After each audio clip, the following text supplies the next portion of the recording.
Hello dear students, last class में हम लोग जो आपका पेज नंबर 16 है, पेज नंबर 16 को हम लोग यहाँ तक देख चुके थे और इस टॉपिक का नाम था आपका सुपरपोजिशन प्रिंसिपल और force on a particular charge due to various charges. मतलब बहुत सारे चार्जों के कारण एक किसी खास चार्ज पर कितना फोर्स अप्लाई हो रहा था, इसके लिए हम लोग फार्मूला कैलकुलेट किए थे और इसी पे बेस्ड एक न्यूमेरिकल है, दो न्यूमेरिकल है 1.6 एंड 1.7, जिसको हम लोग देखेंगे और इसको आप बेहतर ढंग से समझेंगे मेरे साथ। उसके बाद फिर आप अपने कॉपी में इसको सॉल्व करेंगे समझने के बाद। तो पहले मैं क्वेश्चन को पढ़ रहा हूँ, आप समझिए। Consider 3 charges Q1, Q2, Q3 each equal to Q at the vertex of an equilateral triangle of side L। हम लोग के पास एक इक्विलेटरल ट्रायंगल है, यहाँ पे फिगर दिखाया हुआ है। इस फिगर को देखकर आप समझिए, एक इक्विलेटरल ट्रायंगल जिसका तीनों साइड हमारा इक्वल है, L है, और इसके शीर्ष पर, इसके वर्टेक्स पर जो हमारा चार्ज है वो चार्ज Q है। मतलब Q1, Q2, Q3 है, लेकिन तीनों का वैल्यू हमारा क्या है, Q ही है। ठीक है, फिर आगे देखते हैं। What is the force on A charge Q with the same sign as small q placed at the centroid of a triangle of the triangle as shown in figure। अब ये जो हमारा ट्रायंगल है, इस ट्रायंगल के centroid पर, centroid हम लोग किसको बोलते हैं, एंगल बाइसेक्टर। तीनों एंगल जो हमारे ट्रायंगल का तीनों एंगल होता है, तीनों एंगल को बीच से डिवाइड करने वाला लाइन जिस पॉइंट पे एक दूसरे को मिलता है, कट करता है, उसको हम लोग सेंट्रॉयड बोलते हैं। तो सेंट्रॉयड पर एक कैपिटल चार्ज Q रखा हुआ है, इसका भी वही साइन है जो बाकी तीनों चार्ज का है, मतलब इस पर भी पॉजिटिव चार्ज ही है। तो इस प्लस Q चार्ज पर जो फोर्स अप्लाई हो रहा है बाकी तीनों चार्जों के कारण, इसके कारण, इसके कारण और इसके कारण, इस फोर्स को हमको कैलकुलेट करना है। तो इस तरह के फोर्स को कैलकुलेट करने के लिए सुपरपोजिशन प्रिंसिपल में हम लोग क्या पढ़े थे, जो हमारा फाइनल फोर्स होता है वो क्या होता है, बाकी सारे फोर्सेस का वेक्टर सम होता है। तो ये जितने सारे फोर्सेज है Q1 के कारण, Q2 के कारण और Q3 के कारण, यहाँ पे इसका वेक्टर सम है। तो ध्यान से समझिए, Q1 के कारण जो इस पर फोर्स लग रहा है वो F1 लग रहा है, Q2 के कारण जो फोर्स लग रहा है इसका नाम हम लोग कुछ F2 दे रहे हैं, और Q3 के कारण जो लग रहा है इसका नाम हम लोग कुछ F3 दे रहे हैं, तीनों फोर्स। ठीक, अब इसका जो सॉल्यूशन है इसको हम लोग पढ़ते हैं। In the given equilateral triangle ABC of side of the length L, if draw a perpendicular AD to the side BC।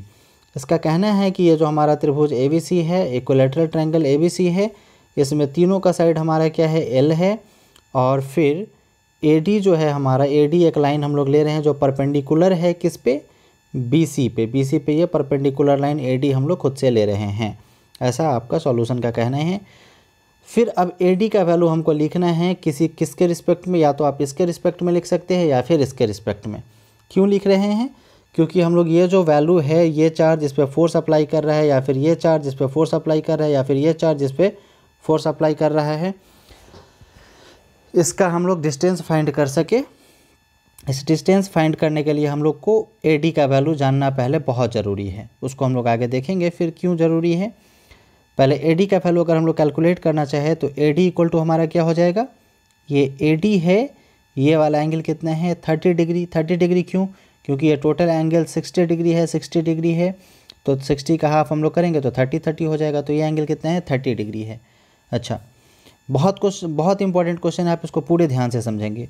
अब ये जो हमारा कंपोनेंट है AC, इसको हम लोग AD की तरफ लिखना चाह रहे हैं, तो इसका दो कंपोनेंट, सपोज कीजिए 30 डिग्री है, 30 डिग्री ही है, सपोज नहीं करना है, क्योंकि ये 60 है तो आधा इधर 30, आधा इधर 30, तो नीचे की तरफ जो है हमारा वो क्या हो जाएगा, AD इक्वल टू हो जाएगा AC, यहाँ से यहाँ के बीच का जो लेंथ है वो क्या है, AC है, तो ये हमारा हो जाएगा AD equal to AC cos 30, क्योंकि हम लोग जानते हैं कि जिधर की तरफ हमारा एंगल जुड़ा होता है उधर cos लगता है, और जिधर एंगल नहीं जुड़ा होता है उधर साइन। अगर इसका कंपोनेंट हम लोग इस डायरेक्शन में देखें तो इस डायरेक्शन में हमारा साइन वाला पोर्शन आ जाएगा, जिससे हमको कोई मतलब नहीं है, हमको सिर्फ AD का वैल्यू फाइंड करना था।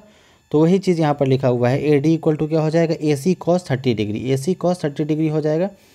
और AC का जो हमारा लेंथ है, मैग्नीट्यूड है, वो क्या है, L है, तो हम लोग क्या करेंगे, AC के बदले L लेंगे, और cos 30 का वैल्यू कितना होता है, जितना साइन 60 का होता है, मतलब √3/2, वही चीज़ यहाँ पर लिखा हुआ है √3/2 इंटू एल। एल मतलब ऊपर मल्टीप्लाई हो रहा है √3 के साथ, वही चीज़ ऐसे लिखा हुआ है।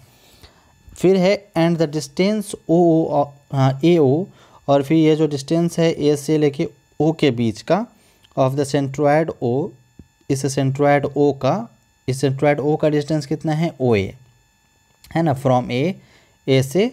ये डिस्टेंस को हम लोग कैसे लिखेंगे, देखिए ये टोटल डिस्टेंस यहाँ से यहाँ कितना होता है 3 पोर्शन होता है। 3 में से 2 पोर्शन इधर होता है और 1 पोर्शन इधर होता है। तो ये वाले पोर्शन को अगर हम लोग लिखना चाहे तो हम लोग 2/3 लिख सकते हैं ये टोटल डिस्टेंस का। तो टोटल डिस्टेंस यहाँ से यहाँ कितना है AD है, तो 2/3 AD। तो ये जो हमारा पोर्शन है AO, ए से लेके O के बीच का, तो OA या फिर AO आप कुछ भी लिखना चाहे तो वो क्या हो जाएगा 2/3 AD, ठीक है। तो वही यहाँ पे हमारा मेंशन किया हुआ है 2/3 AD। तो 2/3 तो हमारा है ही। अब AD का जो हमारा वैल्यू है, AD का वैल्यू हमारा कितना आया था, AD का वैल्यू हमारा इतना आया है। मतलब OA का वैल्यू फाइंड करने के लिए 2/3 AD, तो 2/3 और इंटू AD, तो 2/3 हमारे पास ऑलरेडी है और इंटू AD। AD का वैल्यू हमारा कितना फाइंड किए थे हम लोग यहाँ से √3/2 L, तो इंटू √3/2 है और L ऊपर मल्टीप्लाई हो रहा है। तो 2 से हमारा 2 कैंसिल हो जाएगा, √3 से 3 √3 टाइम्स में कैंसिल हो जाएगा। मतलब हम लोग के पास फाइनली क्या बचेगा L/√3 बचेगा। वही चीज़ यहाँ पे मेंशन किया हुआ है 1/√3 इंटू एल। इंटू एल ऐसे लिखा हुआ है, मतलब बुक का पेज बचाने के लिए एक ही सेंटेंस में वो लिखा हुआ है, मतलब एल से ऊपर ही मल्टीप्लाई किया गया है ना। फिर उसके बाद है बाई सेमेट्री। सेमेट्री के अकॉर्डिंग AO = BO = CO, मतलब ये जो है हमारा जितना साइज ये है उतना ही साइज ये भी है, उतना ही साइज ये भी है। मतलब ये चार्ज जो इस पर फोर्स अप्लाई करेगा, या फिर ये चार्ज इस पर फोर्स अप्लाई करेगा, या फिर ये चार्ज इस पर फोर्स अप्लाई करेगा, तीनों जो फोर्स अप्लाई हो रहा है तो वहाँ पे ये दोनों चार्ज के बीच का डिस्टेंस, या फिर ये दोनों चार्ज के बीच का डिस्टेंस, या फिर ये डिस्टेंस, तीनों डिस्टेंस इक्वल है। और उस डिस्टेंस का वैल्यू कितने हैं 1/√3 इंटू एल। फिर आगे हम लोग समझते हैं आगे क्या है नेक्स्ट पेज में। यहाँ जो हमारा फोर्स कैलकुलेट हो रहा है F1 फोर्स हमारा Q1, मतलब कि Q चार्ज Q1 पे जो था हमारा उसके कारण लग रहा है। तो उसका फार्मूला क्या होता है 1/4 एक का मैं कैलकुलेट करके बता दे रहा हूँ, बाकी आप लोग खुद से देख लेंगे क्योंकि तीनों सेम ही है। 1/4 ε0 इंटू Q1 इंटू Q2। तो एक चार्ज हमारा क्या है स्मॉल q, दूसरा चार्ज हमारा क्या है capital Q, Q1 into Q2/r²। अब जो R था हमारा A से लेके O के बीच का डिस्टेंस, वो डिस्टेंस हमारा कितना था L/√3 था हमारा। तो L/√3 का अगर हम लोग स्क्वायर करें तो √3 का स्क्वायर 3 जाके ऊपर मल्टीप्लाई हो जाएगा और नीचे L² बचेगा। मतलब कि ये हम इसको अगर यहाँ से हटा के चाहे तो यहाँ पे 3 भी लिख सकते हैं, मतलब 3/4 ε0 into small q into capital Q/L²। इसको आप ऐसे भी लिख सकते हैं एलोंग AO, फिर एलोंग BO और एलोंग CO हो जाएगा, ठीक है। अब फिर तीनों फोर्स हमारा कैलकुलेट कर लिए हम लोग। अब जो है फिर से एक बार फिगर की तरफ हम लोग को चलना चाहिए, फिर आपको ज़्यादा बेहतर ढंग से क्लियर होगा। तो यहाँ पे जो हमारा कैलकुलेशन हुआ है, यहाँ पे एक फोर्स हमारा इधर लग रहा है, दूसरा फोर्स हमारा इधर, मतलब F2 इधर और F3 इधर लग रहा है, और दोनों के बीच में कुछ एंगल बन रहा है। तो हम लोग को फोर्स जो फाइनली एक इधर जा रहा है एक इधर, तो फाइनली किधर जाएगा वो दोनों के बीच में जाएगा। ऐसा हम लोग वेक्टर में पहले भी पढ़े हैं। तो यहाँ पर parallelogram law vector addition apply करें, या फिर इसका हम लोग कंपोनेंट ब्रेक करते हैं। कंपोनेंट ब्रेक करते हैं अगर, तो ऐसे देखिए, तो F2 है और ये वाला एंगल हमारा कितना हो जाएगा, ध्यान से समझेंगे। या तो आप ये एंगल ले लीजिए या फिर ये एंगल, किसी को भी आप फाइंड कर सकते हैं। ये एंगल हमारा कितना है 30 डिग्री, आपको मालूम है क्योंकि ये भी 30 और ये भी 30 एंगल को बाइसेक्ट कर रहा है। तो फिर ये कितना है हमारा 90 है, तो 90 + 30 हमारा कितना हो गया 120। ये एंगल कितना बचता है 60, और फिर ये एंगल भी 60 बचता है ना। मतलब कि ये एंगल और ये एंगल दोनों एंगल 60 है। तो इसके सिमेट्री को अगर हम लोग देखें, इसके अकॉर्डिंग अगर देखा जाए तो ये एंगल और ये एंगल भी हमारा 60 हो जाएगा, क्योंकि दोनों सेम है, एक ही तरह का है। तो ये दोनों एंगल हमारा 60 है। अब कंपोनेंट हम लोग देखेंगे, यहाँ पे एक लाइन हम लोग लेते हैं। तो ये जो हमारा F2 है यहाँ पे हमारा, तो F2 हमारा इस डायरेक्शन में क्या हो जाएगा F2 cos थीटा, और फिर इधर अगर हम लोग देखें तो क्या हो जाएगा F2 sin थीटा। फिर इसका कंपोनेंट अगर इधर देखें तो इधर भी क्या हो जाएगा इधर हो जाएगा F3 cos थीटा, ये हमारा F3 है, तो इधर हो जाएगा F3 cos थीटा और इधर हो जाएगा F3 sin थीटा। तो sin थीटा वाले पोर्शन से हमको मतलब ही नहीं है, क्योंकि ये दोनों इक्वल होके ख़त्म हो जाएगा, क्योंकि जो भी हमारा वैल्यू है F2 और F3 वो दोनों का वैल्यू हमारा सेम है और F1 का भी वैल्यू सेम है। तो F2 और F3 हमारा कैंसिल हो जाएगा, क्योंकि इसमें भी sin थीटा लगा हुआ है और इसमें भी sin थीटा लगा हुआ है। यहाँ पे जो है हमारा ऊपर सेम डायरेक्शन में है F2 और F3 दोनों, और दोनों में cos थीटा है, तो दोनों हमारा क्या हो जाएगा, एक दूसरे में ऐड हो जाएगा। अब इसका जो वैल्यू है वो तो वैल्यू हमारा रहेगा ही, f का वैल्यू जो उधर कैलकुलेट किया हुआ है, और उसमें बस cos थीटा, मतलब यहाँ पर थीटा हमारा कितना है 60 डिग्री था, तो cos 60 का वैल्यू कितना होता है 1/2 cos थीटा 1/2 F1 का वैल्यू, फिर 1/2 F2 का वैल्यू। चलिए इधर हम लोग फिर से नेक्स्ट पेज में इसको समझते हैं। ऊपर की तरफ जो है हमारा F2 और F3 दोनों का वैल्यू सेम है। अब हमारा क्या रहा है F2 cos थीटा और F3 cos थीटा, तो इसमें बस 1/2 ऐड हो जाएगा, क्योंकि इसके साथ हमारा कौन सा पोर्शन लग रहा है, इसके साथ सेम ये जो इक्वेशन है इसके साथ हमारा लग रहा है cos 60 डिग्री। तो cos 60 डिग्री का वैल्यू 1/2 होता है, तो यहाँ पर 1/2 इसका वैल्यू मान लीजिए कि F2 का वैल्यू है, फिर प्लस हम लोग करेंगे, ये सेम चीज़ यहाँ पे आ जाएगा। तो 1/2 मतलब कोई हाफ चीज़ हुआ, और यहाँ पर भी सेम है, तो हाफ प्लस हाफ जोड़ेंगे, मतलब आधा प्लस आधा जोड़ेंगे तो कितना हो जाएगा 1। मतलब फाइनली जो फोर्स ऊपर के डायरेक्शन में लग रहा है वो फोर्स का वैल्यू कितना हो जाएगा, इतना ही हो जाएगा, क्योंकि आधा इसका और फिर आधा इसका दोनों को जोड़ेंगे तो इतना ही हो जाएगा। ठीक है, फाइनली ऊपर के डायरेक्शन में जो फोर्स लग रहा है OA के अलोंग, वो कितना लग रहा है F2 और F3 का जो हमारा कंपोनेंट है, मतलब रिजल्टेंट फोर्स लग रहा है, वो है 3/4 pi epsilon not into capital Q into small q by L square along OA by the parallelogram law के according. Therefore the total force on capital charge Q is equal to 3/4 pi epsilon not Q into Q by L square. अब इस पर जो है देखिए, फिर से हम लोग फिगर की तरफ एक बार और चलेंगे। इसमें जो ऊपर की तरफ फोर्स लग रहा है वो हमारा वैल्यू पता है, और उतना ही फोर्स नीचे की तरफ भी लग रहा है। जितना ये दोनों के कारण ऊपर की तरफ लग रहा है उतना ही फोर्स नीचे की तरफ भी लग रहा है। इसके वजह से हमारा क्या हो जाएगा, अब यहाँ पे जो मेंशन किया गया है उसको आप देखिए, इतना ही फोर्स ऊपर भी लग रहा है Q2 F2 और F3 के कारण, मतलब Q2 Q3 चार्ज जो फोर्स अप्लाई कर रहा है उसके कारण, और इतना ही फोर्स नीचे की तरफ भी लग रहा है किसके कारण, Q1 चार्ज जो F1 फोर्स अप्लाई कर रहा है उसके कारण। अब यहाँ पे बस डायरेक्शन अपोजिट हो जा रहा है, डायरेक्शन अपोजिट होने के कारण यहाँ जो फाइनली फोर्स है वो हमारा 0 हो जा रहा है। Where r cap is unit vector along OA, यहाँ पर आर कैप जो है हमारा यूनिट वेक्टर है OA के अलोंग, और माइनस आर कैप नीचे से ऊपर की तरफ है, एक बार ऊपर से नीचे और दूसरा बार डायरेक्शन वो नीचे से ऊपर है।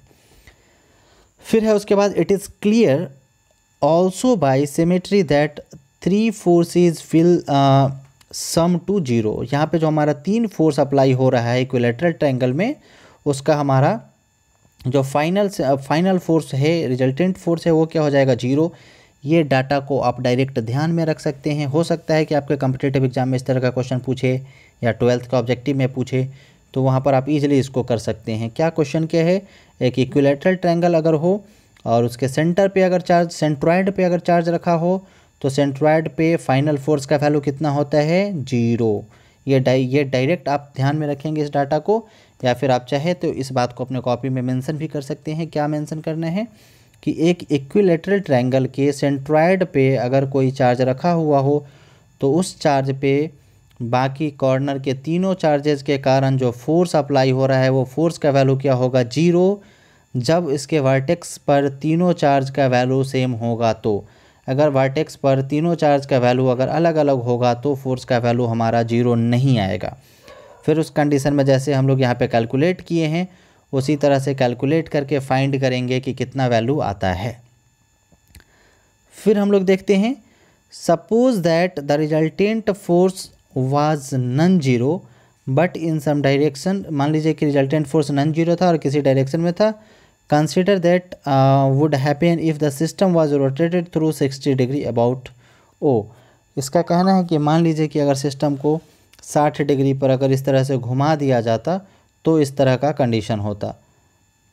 फिर हम लोग क्वेश्चन नंबर एग्जाम्पल 1.7 को देखेंगे। यह भी बहुत इंटरेस्टिंग क्वेश्चन है। Consider the 3 charges Q, Q and minus Q। जैसे यहाँ पर अलग अलग चार्जेज है, वैसे पिछले कंडीशन में भी अलग अलग चार्जेज हो सकता था, 2 सेम है एक अलग है। Placed at the vertices of an equilateral triangle, ये भी इक्विलेटरल ट्रायंगल के वर्टिसेस पर रखा हुआ है, एज शोन इन फिगर, जैसा कि फिगर में दिखाया गया है। What is the force on each charge. अब ईच चार्ज पर हमको फोर्स का वैल्यू फाइंड करना है कि इस चार्ज पे फोर्स का वैल्यू कितने हैं, इस पे फोर्स का वैल्यू कितने हैं और इस पे फोर्स का वैल्यू कितने हैं।